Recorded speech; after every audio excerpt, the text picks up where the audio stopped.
Hi, in this video I will show you how to fix TikTok live option not showing. So it is applicable for both Android and iPhone. So if you want to actually go over and then use the live feature of TikTok, you need to actually meet some requirements. So the first requirement to that is to have 1,000 followers.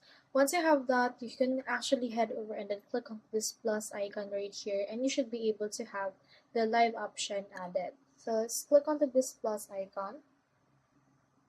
And then after that, you can just go over and you should be able to see in here a live option that will actually allow you to go live. If you don't have it, you can head over right here as well to your three lines. Then head over right here to your settings and privacy. And we have in here the live option.